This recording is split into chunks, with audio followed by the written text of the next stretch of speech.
And the problems that afflicts the Nigerian state are no great mystery. Anybody and everybody can tell you the problems that afflicts the Nigerian state.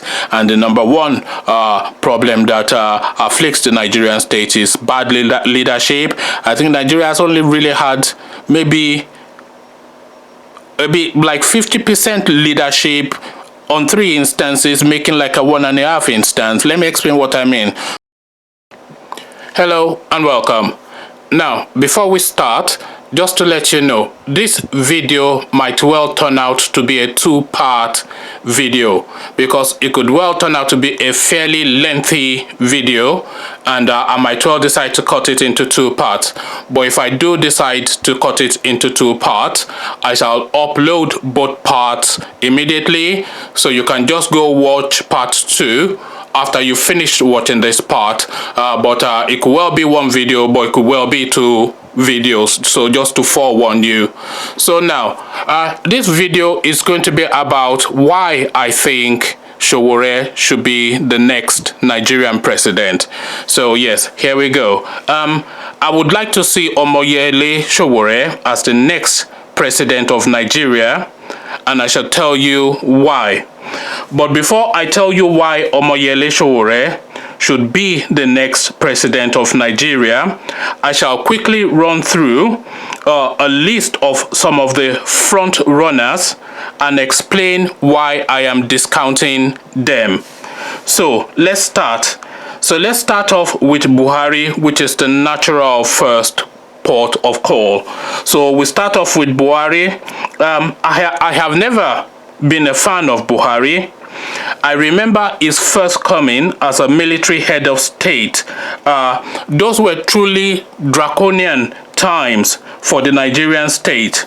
I remember then he came out with this so-called war against indiscipline, and with that he rolled out soldiers into the streets of Lagos to start flogging people for not queuing up for buses or for services. I also remember that he came out with a series of retrospective laws at that time, and retrospective by the way means backdated. So he came out with a series of retrospective laws, backdated laws. One of those key retrospective laws that he came up with at that period was a law making drug trafficking a capital offense. So a capital offense was made out of drug trafficking, and a lot of people were executed as a result of this at that period. And by the way, a lot of those people that were executed at that period were mostly Igbo people. At least a significant number of them were Igbo people. The economy also did not fare well during that period under the then Buhari military regime. The economy fared no better. Nigeria's relationship with other nations was so bad that it came to a point where Nigeria had to resort to trade by barter with Brazil. So it was effectively oil for goods. This was what the trade was at that time. So if we fast forward to now, things are no different. Buhari still hates the Igbos. We've already referenced the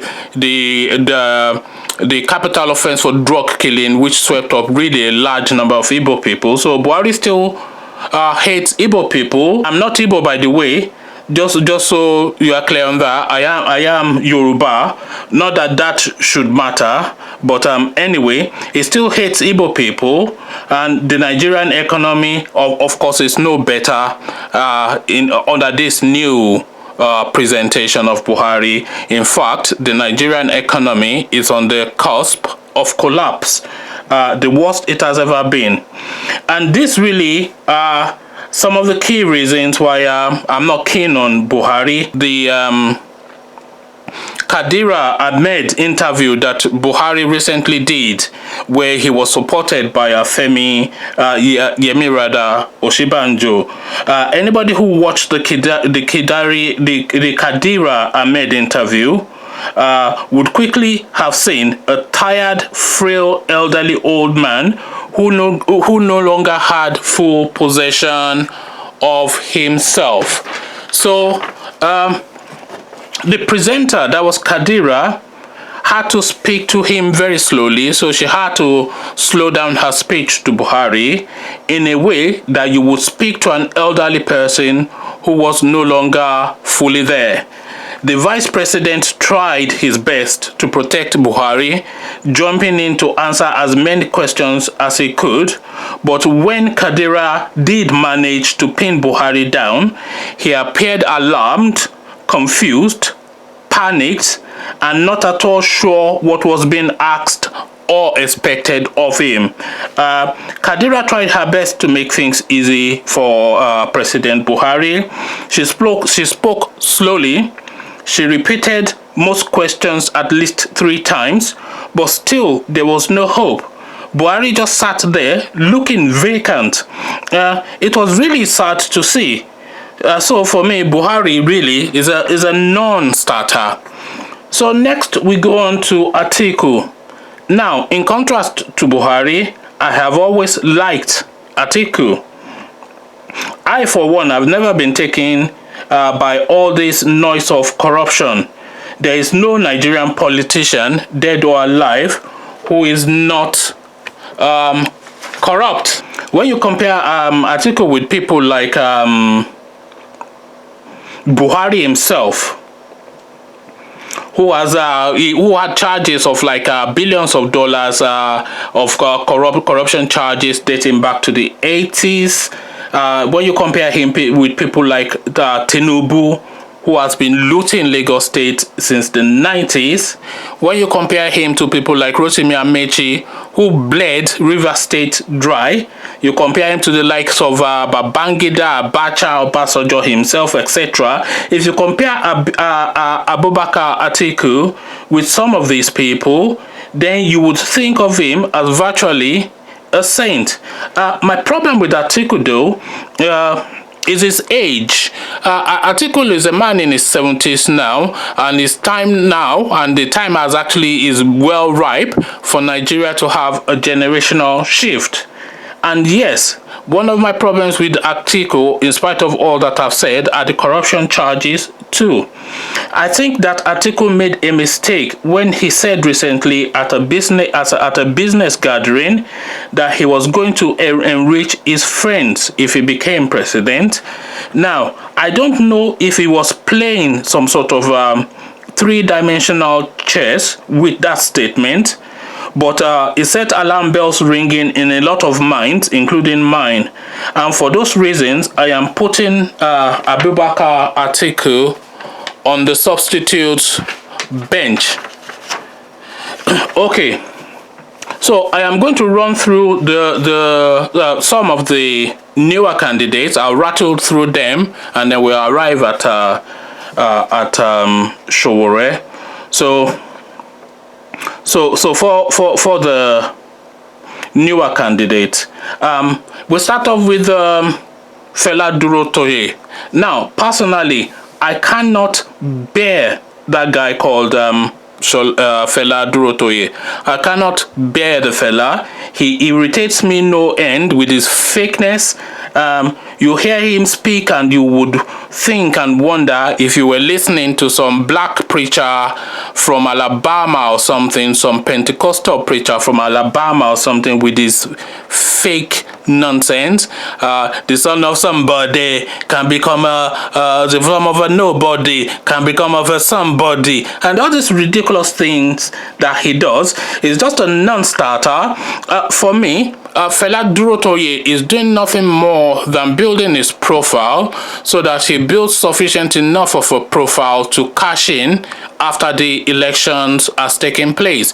So he'll build his profile now, and then after the election has taken place, then he'll go out to then try and cash in the cachet of being a former presidential aspirant.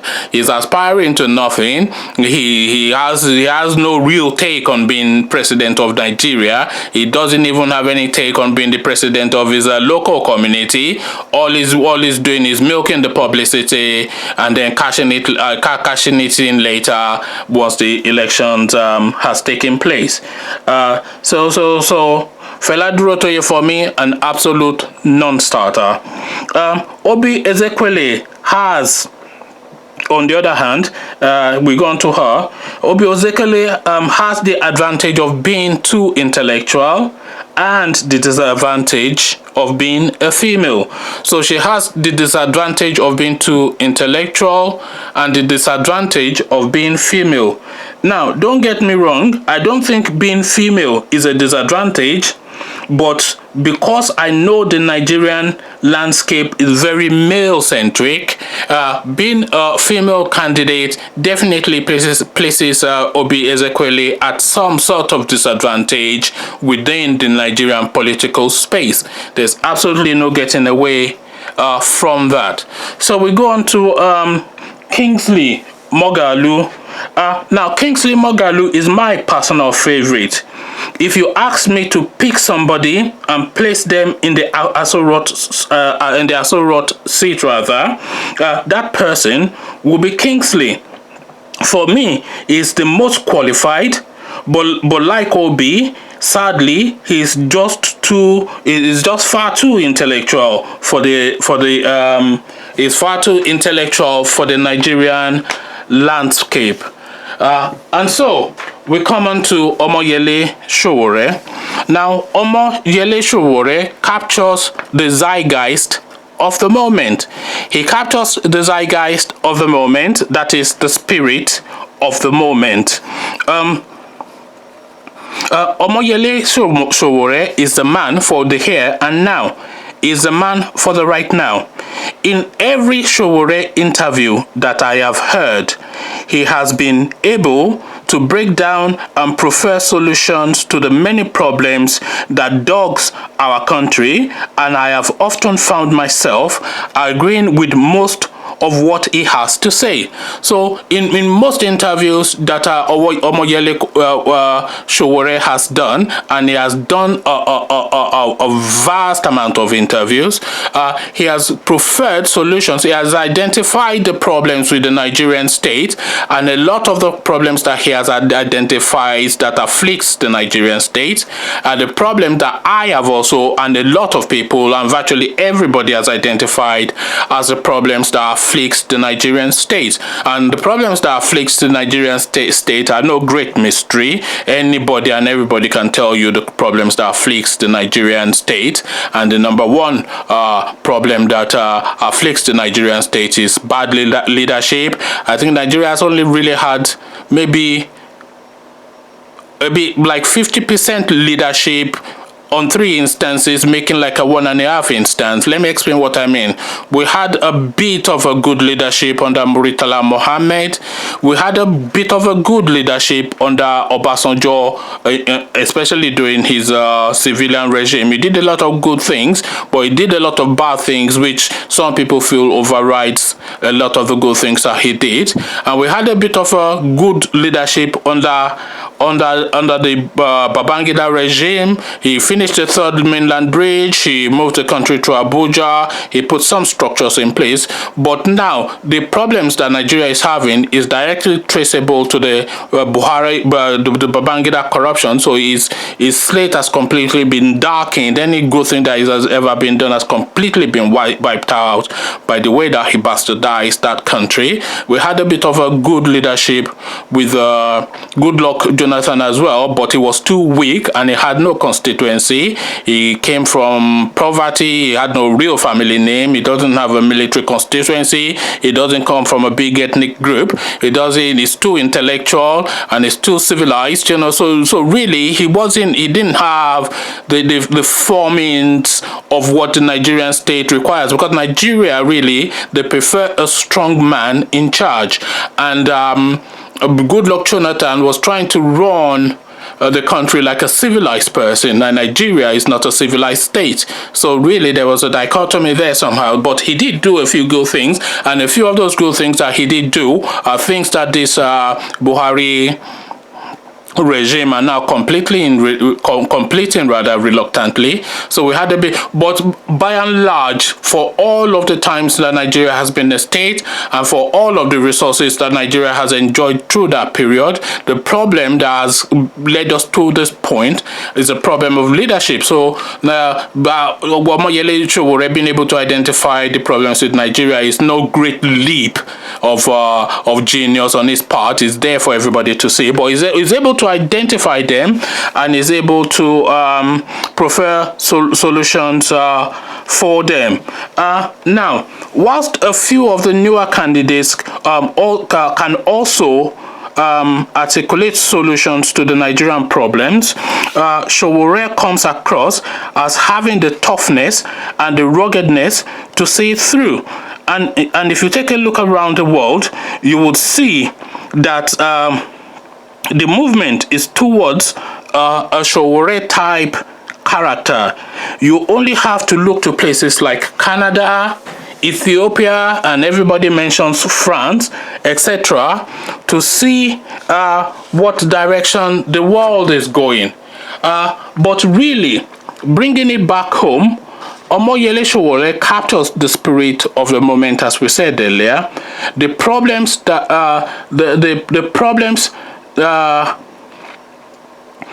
the problems of Nigeria are very particular and they're very peculiar, and out of all of the candidates with a realistic chance of being president, Omoyele singularly stands out as the most viable fit as the solution to the problems that afflict the country. So there you have it. That is my contribution to the ongoing political debate in Nigeria. Omoyele Sowore is my candidate for reasons of practicality. Kingsley Mogale would have been my candidate for out of pure personal preference, but I don't know how viable is he doesn't have the mass appeal of Sowore, and he doesn't seem to have the doggedness. At least I have not seen it. He has doggedness, but not Sowore type doggedness, which is what Nigeria needs now. So that's my contribution to the ongoing Nigerian political debate. So I'll leave it here. I've said a lot, and this video has gone on as I predicted, so I'll leave it there. I'll meet you in the comment section where we keep this conversation going. So leave it here, meet you there, and I'll say peace.